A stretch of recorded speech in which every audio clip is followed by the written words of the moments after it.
الحمد لله رب العالمين وأصلي وأسلم على المبعوث رحمة للعالمين نبينا محمد وعلى آله وصحبه أجمعين ما بعد. أيها الأحبة في الله، نبينا صلوات ربي وسلام عليه وحكسوا إن يري ضدك أهل الإيمان كأه waxay ka dhigan yihiin sidii hal jid oo kale, siday isugu naxariisanayaan, siday isugu dabacsan yihiin, siday isugu nugul yihiin, say isu jecel yihiin. hal jid oo kale ka dhigan yihiin. jidka haddii qaar ka mid ah xanuunsado, qaarka kale wuxuu la soo jeedaa xanuunka iyo qandhada haysa qaybta xanuunsanaysa. waxaa kaloo lafdi kale ku yimid muslimiintu waa hal nin oo kale. hadday ishiisu xanuunsato jidhkoo dhan baa la xanuunsanaya, hadduu madaxu xanuunsadana jidhkoo dhan baa la xanuunsanaya. jidhkaasoo kale ka dhigan yihiin muslimiintu. waxaa kaloo nabiga ka sugan sal lla alay wasalam inuu yidhi ruuxa mu'minka ah mu'miniinta kale wuxuu u joogaa meesha madaxu uu u joogo jidhka intiisa kale. mu'minku wuxuu la xanuunsanayaa walaalihii xanuunka haysta iyo mu'miniinta kale dhibaatada haysata. sida jidhku ula xanuunsado dhibka madaxa haysta iyo nabarka madaxa ku yaala, sida uu jidhka intiisa kale ula xanuunsanayo ayuu mu'minku ula xanuunsadaa dhibaatooyinka muslimiinta. xadiistaasi waxay tilmaamaysaa calaamad iyo astaan ka mida astaamaha lagu garto iimaanka iyo waxyaalaha iimaanku uu keeno, oo ah dareenkaagu dadka muslimiinta ah inaad la wadaagto dareenkooda, dhibaatadoodu ay ku xanuujiso, murugtoodu ay ku murgiso, walbahaarkoodu uu ku walbahaariyo, masaa'ibta haysaataay ay ku xanuujiso, inaad ka danqatood ka xanuunsato. arrintaasi waa arrin iimaanku keenayo wey. mar kastoo ruuxa iimaankiisu dhammaystiran yahayna dareenkaasi waa xoogaysanaya. mar kastoo ruuxa iimaankiisu uu daciifana dareenkaasi waa daciifaya, ilaa heer uu gaadho marka dambe inuusan haba yaraatee wax way dhibaba iyo culaysba uusan ka saarnayn hadday malaayiin muslimiina baaba'ayaan. waa arrin halisteeda la wey. maanta xaaladda haysato muslimiinta guud ahaan caalamka,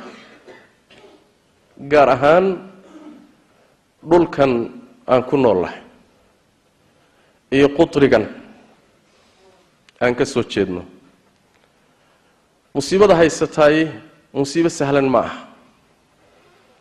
wax ilaahay tabaaraka wa tacaala uu keenay, addoommaduna ay kasbadeen oo alla uusan dulmiyin ayaa ka jira. ummaddii waa baaba'aysaa. gaajo iyo oon iyo cunto la'aan iyo hoy la'aan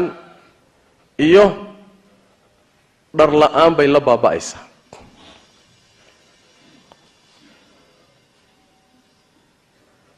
intaasoo kilomitir bay ka imaanayaan. xoolihii baa ka dhammaaday, raashinkii baa ka dhammaaday, beerihii baa ka ba'ay, dowlad la'aan iyo abaaro iyo muxuu ahaay colaad. waxaa naf la biday meesha kuugu sokaysa uun xero qaxooti ka gaadh. markaasaa meel walba laga yimid. meel walba markii laga yimidna intii tabar lahayd baa meesha soo gaadhay, intii tabar daraydna jidkaa lagaga yimid. xoolo markay socon waayaan jidka lagaga tagaan arki jirnay. laakiin dad socon waayo jidka lagaga tagay waa dhacdo cajiib ah ninka la nool bayna culays ku haysaa dareen iyo mas'uuliyadina ay ku jirto intaasoo dhibaha la soo maree xeryihii loo socday markii la yimid maxaa laga helay wax yaalla ma leh kuwii loo soo socdayna gacmahay kala rogayaan markii horeba daacad maysan ahayn haddana gacmahay kala rogayaan cid kale oo meesha joogtana ma jirto kuwa ay soo duldegeen oo u yimaadeenna kuwa wax ku dhaama ma aha kuwa meesha sii deganaayay kuwa wax ku dhaama ma aha galeydii yaradii qaadanahayeen ayaa la isugu yimid reerkiiba waxaa soo duldegay intaasoo reerood digsi dab lama saaran karo kii sii joogay xataa ma saaran karo sida ay tahay qaylo iyo dhawaaq iyo culimadii iyo xilkaskii waa lagu dhaxdhacay bal wixii laga khafiifin karo dadkan qaawan hal la asturo ilmahan dhimanaya hal la badbaadiyo musiibadaas iyo culayskaasaa jira meeshan kaliya kama jirto waxay ka jirtaa waddanka gudihiisii bay ka jirtaa waddankan gudihiisay ka jirtaa Ethiopia iyo dhulkii la degi jiray kale xaggay jirtaayo dad badan u qaxeen musiibadu waa musiibo caam ah musiibo u baahan way ummadan in loo qayliyo loo istaago ilaahayna tabaaraka wa tacaala uu inagu imtixaanayo nabigeennana salawaatu rabbi wa salaamu alayhi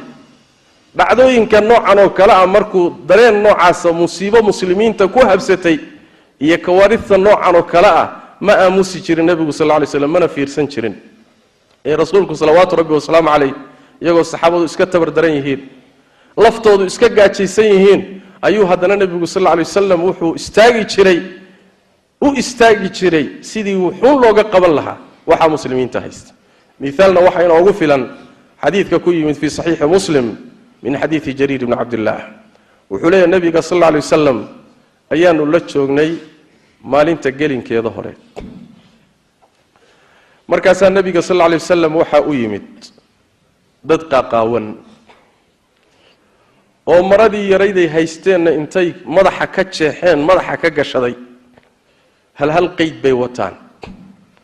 سيفوه دينا way wataan waana qaawin